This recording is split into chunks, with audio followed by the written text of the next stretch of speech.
Hello, you sexy bastards. It's your boy Proftrof and we're back again with another video on it's a Patreon YouTube member Sunday. I don't know what to call this day, okay? This is Poland versus Russia objective history. It kind of looks like it's made with Duvati style, which we're gonna check out the new unbiased history probably in a couple of days, okay? Don't worry about that, guys. So let's see it. Okay, oh my god, we gotta... Every time when I go to watch a video and there is like this disclaimer before the video, I'm afraid, okay? I am afraid. This video engages in edgy humor, which means it contains jokes that would finish the stage. So it's great. Okay. It's myself American. I insult America. Okay. A comedic telling of history. Okay. So it's a joke video. Read this. We can go with that. It's important, especially if you're Polish. Oh shit. Polish Russia people don't get angry. and Poland. Okay. Poland and Russia. For centuries, the Poles have been complaining about the tyranny inflicted upon them by the terrible Moskali, who have repressed their heroic struggle for freedom countless times. We're made to suffer endless tales about the evils of the naturally repressive Russian occupiers who do harm to all in their path solely for the sake of it. This is a habit even those of us in the West have begun to pick up. After all, everything is so easy when you can just blame your problems on the Russians. But what if I told you the Russians weren't that bad? And what if I told you Poland was that bad? Today we'll be examining the Polish Yeah, okay. Yep, okay. Oh god, what are y'all making me watch? Uprisings in Russia from a more unbiased perspective of history.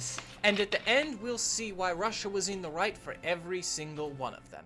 If any of this sounds interesting to you, please remember to like, comment, subscribe, hit the bell button for notifications on new videos, and consider... Let's see how edgy it is before we like it first. Channel make no mistake.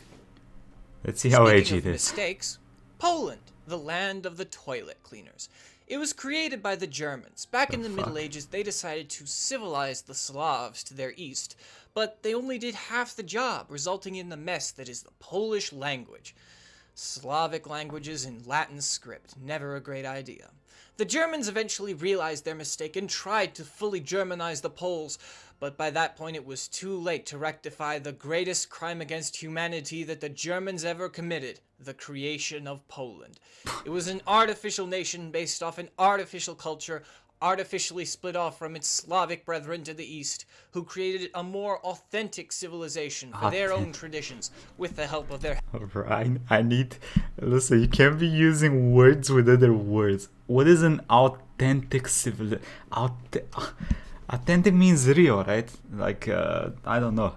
You can't use that for Hellenic brothers. Naturally, such a state cannot be expected to last long or be stable, and of course, listen. It inevitably... Before you start commenting on this video, I like, my knowledge of world history is meh. Bulgarian history I know a decent amount. Polish history, Russian history, I know a little bit, I guess. So I don't know what the fuck's happening in this video, okay? Degenerated into a chaotic mess. In the Polish Republic, it was legal for nobles to have their own private armies and make war against the king or foreign powers, causing chaos in the whole area. Basically, you can think of it as a medieval Mexico. Not to mention that at the height of their power in 1690s, they were only 1/3 Polish, but Poles had all the political power. Such chaos was bad for them. Listen, that don't sound too bad to me, I gotta be honest with you. If they're Polish and the country is Poland, listen. Neighbors, of course, which took the necessary steps of restoring order to the Polish provinces in order to protect their citizens and those of Poland from the violent anarchy that had resulted from the bottom left centralized authority. The Tsarina during all three partitions was Catherine the Great, one of the most effective sovereigns in history, wasn't she fat? but also one of the most immoral. She's initially against the partitions, owing to her empathy for her Slavic brothers, but then realizes that it's not worth the trouble with the Germans, and she might as well take a slice. Things become interesting at about the third partition. The Poles decide enough is enough, and threatened to reform their state and take back. What year is this? This is past the 1300s, looks like, right? Yeah. Mostly because I can see the bottom left of the map. But they lost. They also appealed to the Turks for their aid in the effort to betray their European brothers. Their neighbors respond by politely... I mean, listen, I can't really blame them in this position they're in. Like, you're surrounded by 3 people that want to fuck you in the ass. And, you know, Turks want to get more Ottomans, want to get more territory, so maybe use them against the enemy. It seems like a smart idea in this position. I mean, you're fucked. Like, they're fucked in this position, let's be honest. That they will not be permitted to invite the Turks in, and there will be no need to reform the state, for they will maintain order in Poland themselves. Catherine even sent 4,000 troops to Poland to maintain order in the capital, while the Polish state was allowed to continue its function as a show of friendship and solidarity. Sadly, friendships and so it seems like a show of strength, more like it. It seems like an invasion without the invasion part. The concepts of friendship and solidarity were lost to the Poles at this point, who massacre their Russian brothers during their Orthodox Mass, instantly damning all of their souls to the 9th circle of hell. They declare war on all 3 of their neighbors, but the Germans are content to let the Russians do all the work. Won't be the last time. Catherine sends General Suvorov, who was extremely effective against the Turks. There's some minor skirmishes, and then the Poles dig in near Warsaw at the city of Praga. This was gonna be a tough fight. The Poles outnumbered Suvorov by 2 to 1, and usually you'd want to outnumber the enemy by a good margin, especially if you're attacking, and not be outnumbered by them. They had more cannons, and they were well prepared for a long siege. Unfortunately for them, Suvorov didn't give a fuck, and he blitzed through all their well-prepared defenses at 3 a.m. By dawn, the city is theirs. The Polish general abandons his post after sustaining minor injury, dooming the resistance. How do you pronounce that? Suvorov initially issues a decree that no one's gonna do any war crimes. But then he thinks for a minute and remembers the crimes of the Poles, and his army proceeds to carry out such terrible justice against In every living being, our embittered soldiers saw the murder of our men during the uprising in Warsaw. The wooden house of Prague caught fire. The fratricidal masses of Warsaw. The streets and squares of Prague was strewn with dead bodies. Even to this day, the Polish wretches speak the name Suvorov only in hushed tones. 7,000 to 15,000 dead civilians. Damn, brother. For fear that he might return to finish what he started. At the end of this uprising, the Russians leave Warsaw to the Prussians as an act of charity for such an obviously pitiful and impoverished people as the Germans. The Russians don't actually take any land that's majority Polish, liberating the Russians that lived in the Polish anarchy. Wait, why are the Germans still taking land? They didn't do shit, right? I'm a little confused on this whole thing. Shouldn't Russia take the whole land since they invaded and they did all the invading things? While leaving the Poles to suffer the righteous fate of traitors under the German yoke. Now we move forward just a couple years. Catherine is dead, but Suvorov is still alive, and knock knock, who's there? It's Napoleon, the overrated Corsican upstart.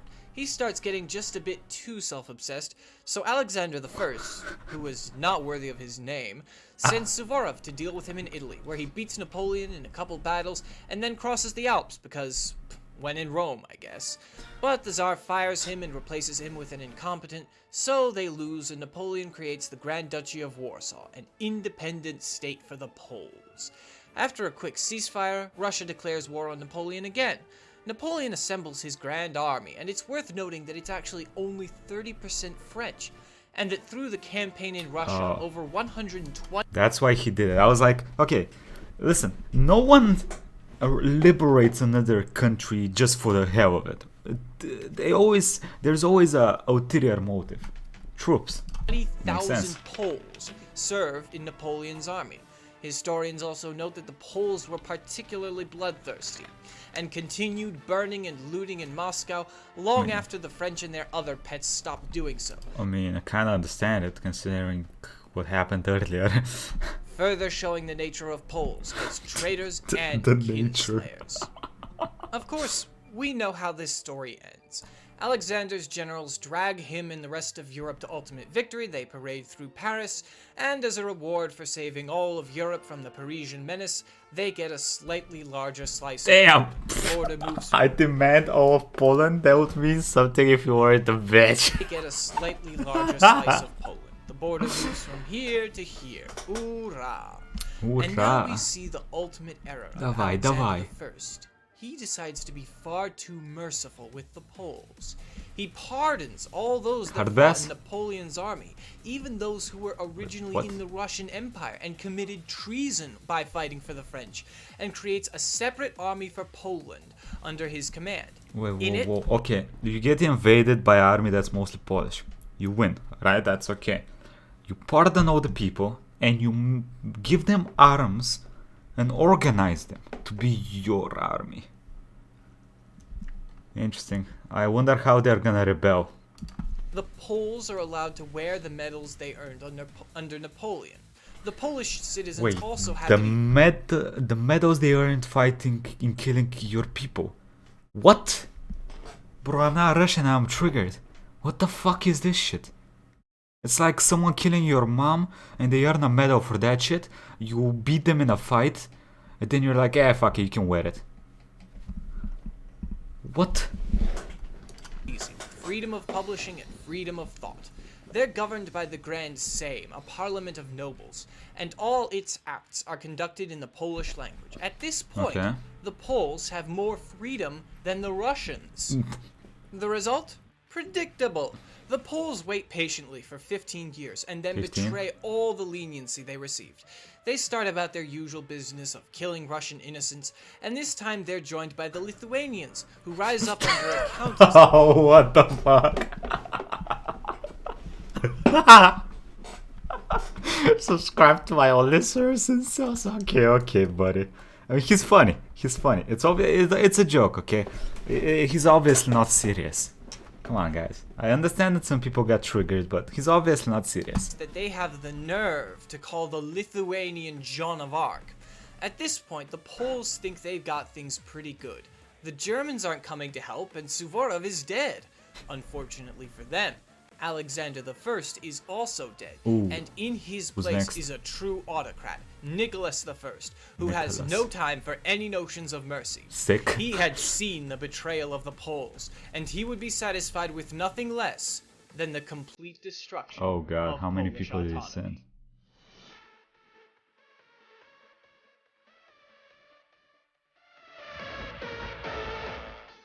Oh!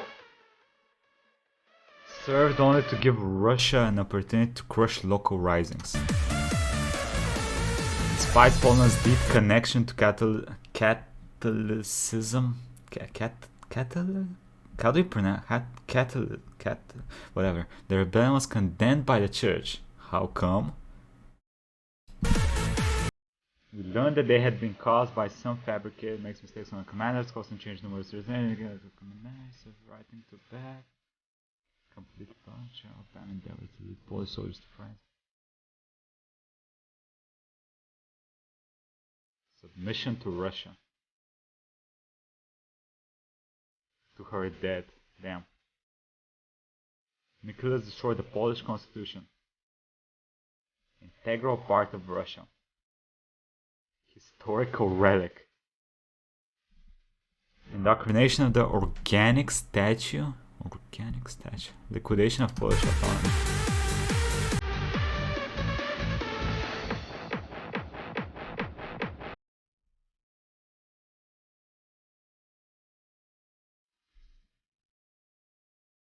Smrt to I think that means death to traitors, I'm pretty sure.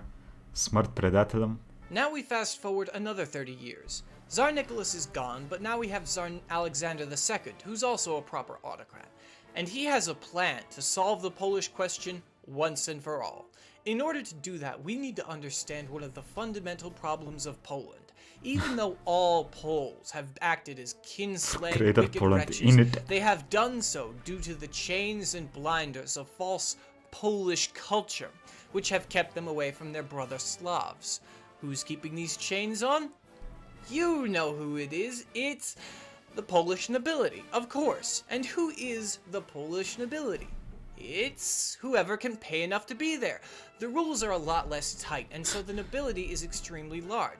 In all of Damn. European Russia, there were 200 peasants for every noble, but in Poland, there was one noble for every 30 peasants, the highest number of nobles per peasants in all of Damn. Europe.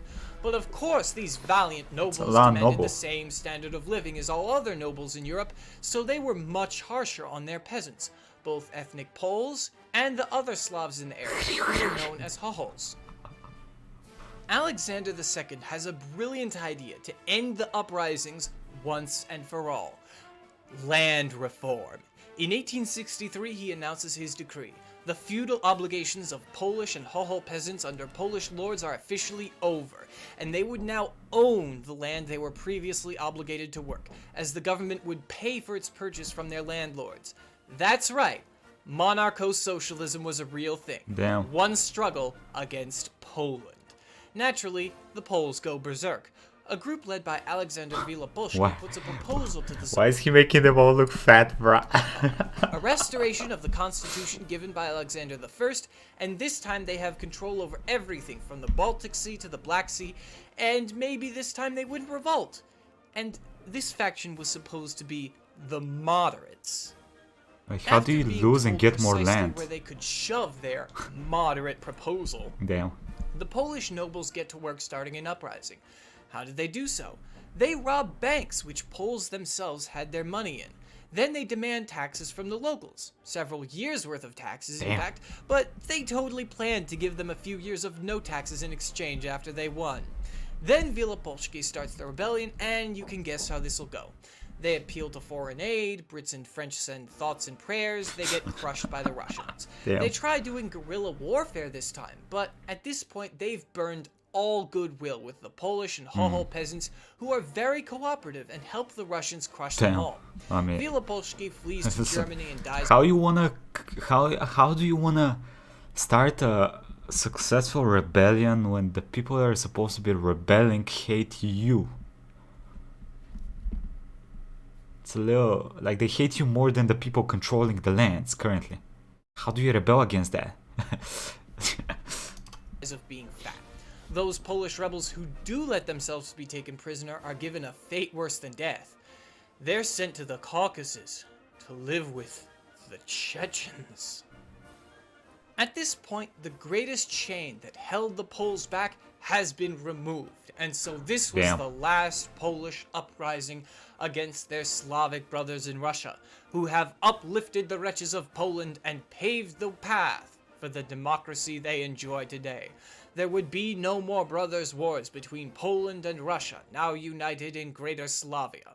They would remain as such until the Poles were once again corrupted by the only nation more evil than the Germans, the Americans. But that's another story. Now, we've played a bit fast and loose with the history to get to this point, and why did we do that? Solely to glorify imperialism and enjoy memes? No, I leave that to more distinguished writers of, furry fanfiction. We've learned some lessons today, or perhaps it'd be more accurate to say we reinforce the same lesson we always learn here. Nothing should be taken for granted. We've always heard about the heroic Poles fighting against tyranny, but the truth is, it was led by magnates who exploited national division in an attempt to increase their own wealth. We have to remember that rebels aren't always good, empires aren't always bad, Poland must be destroyed, and those are just the facts. If you like this video and want to see more like it, please remember to like, comment, subscribe, hit the bell button for notifications on new videos, and consider getting a membership. All of this really helps the channel. Good. Alright. Alright. Alright. Okay, well, I'm curious. Do we have any, okay, watching this video kind of made me want to go watch some videos about Polish history. Seems like there's some interesting stuff that's happened over there, and I don't know shit about it, so I'm kind of curious now. Okay, what do you guys think? Let me know in the comments, okay? What do you guys think about the Polish history? Seems like their nobles are trash, which I can kind of relate considering Bulgaria, but, you know. Anyway, quick thank you to the YouTube members and patrons. I'll be streaming some more Kingdom Come Deliverance later on today, so join me for that if you want to, and have a nice day, everybody. Bye-bye.